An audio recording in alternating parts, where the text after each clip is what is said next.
this is going to be a list of the top things that you can do, anyone could do, no money required, to help people that are poor and or dealing with homelessness and with the shelter system.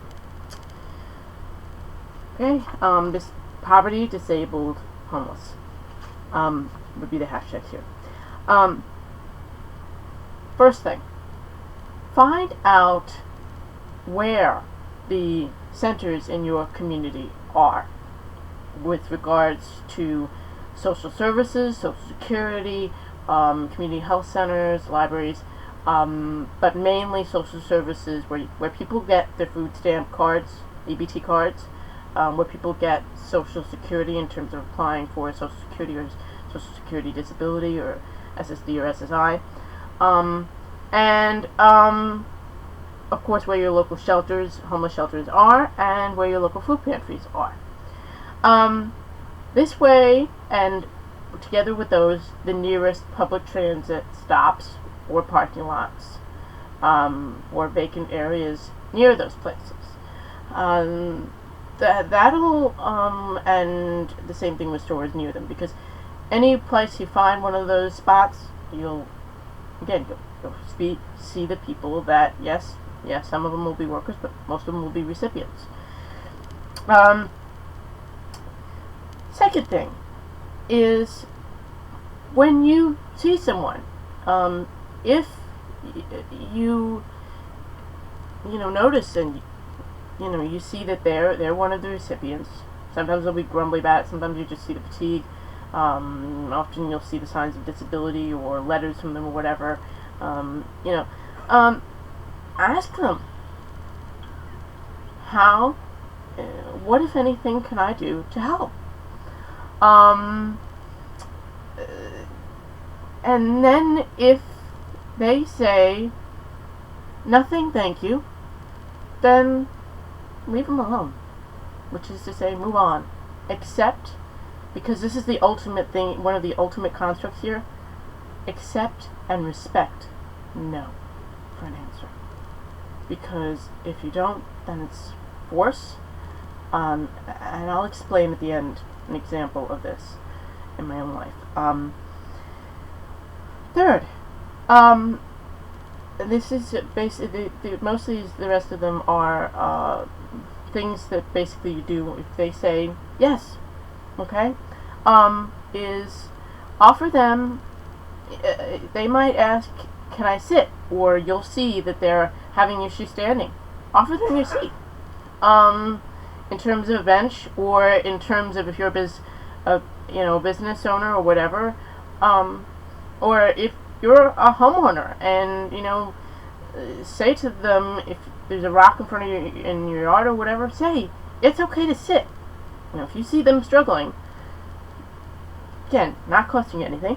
And in terms of as a small business owner, please note that while when you say come on in and sit down, you're not automatically giving them free food. You're not you're not really there to either give them a sales pitch. It's just a matter of you're letting them sit there, and odds are 1 in 10 times of them, again, we all have like pretty regular paths for the most part. 1 in 10 times, maybe more, we will actually buy something, because it's a natural concept. Again, we're not going to necessarily be your biggest buyers, but and also keep in mind is that most of us have connections that do have money, even when we don't. Another thing is that if they say, where is whatever, bus, train, or whatever, offer them directions. And if you have the time and it's less than 200 feet away, offer to walk them there. Again, no money, a little bit of time. Most of the time, actually, that's about the distance between 1 and 300 feet that I've gotten lost and need a hand. Another one is, if you see them struggling with a bag, say, especially broken or just no elevator, escalator, offer. Can I take your heavy bag up or down the stairs? Leave it at the bottom or at the top, depending upon which way they're going. And again, as with all these, if they say no, walk away. Another thing is that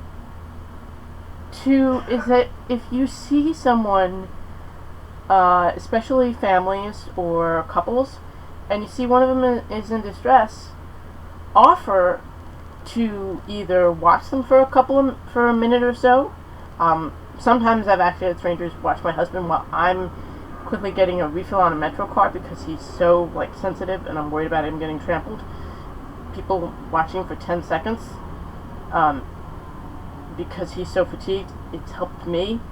Again, we're not talking money. But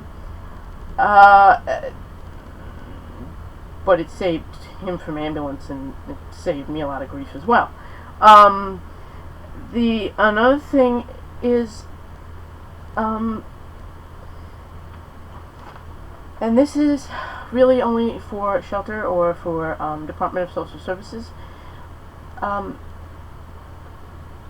Maybe, and I think to some degree this is a bit of a bigger ask than the others.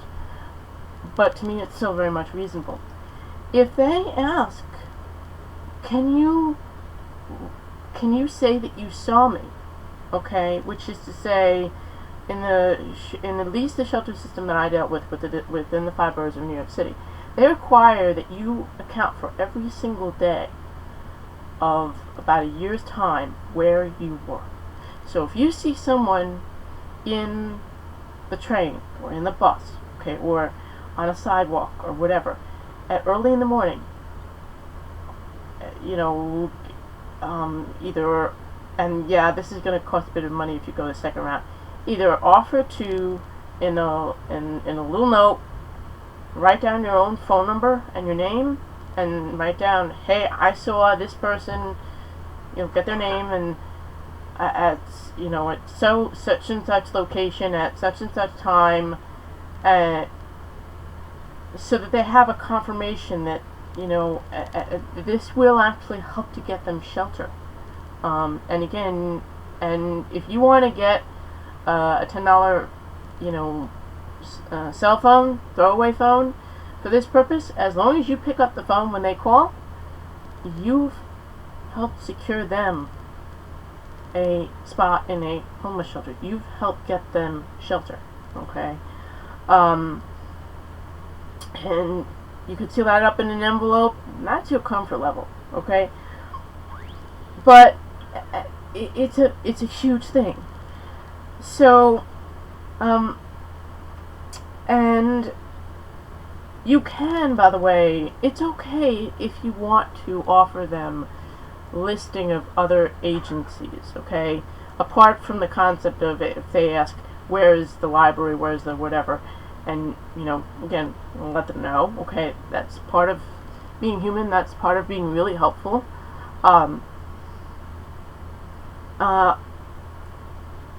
Keep in mind that it's okay to offer them other places, but if they say, I've been there, or I don't want to go, respect that and move on. Just like in the case of, for me, when a gentleman, it's really wonderful, he asked me if I needed an ambulance, if I needed him to call. I collapsed in the subway, a severe asthma attack, and I said no. And looking back, I was so grateful for him for asking, because I nearly blacked out. It was that bad. I was able to control my fall enough to not fall into oncoming traffic. I got myself down to the subway underground into a relatively quiet nook to fall down and not get myself too much furtherly hurt. But I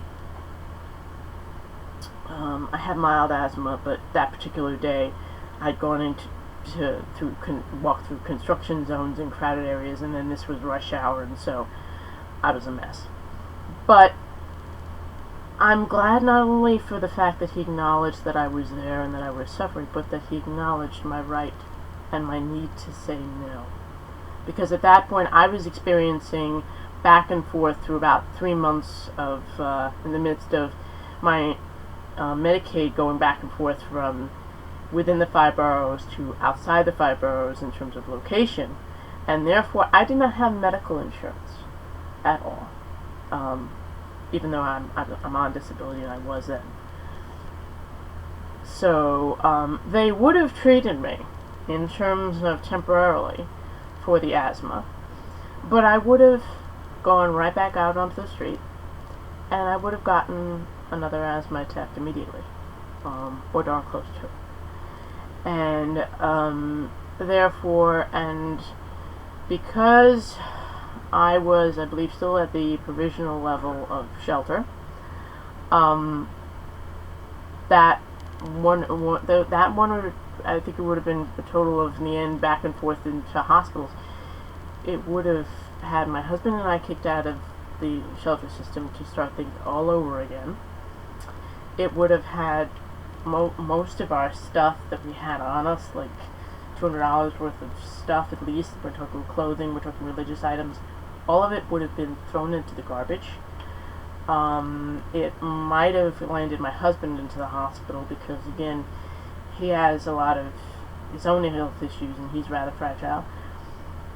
So I knew that it would have been a disaster if I had said, yes, yeah, I'll go to the ER. Yeah, I'll take the EMS. As it was, I got back, alright. Again, I wasn't, to put it mildly, I wasn't well.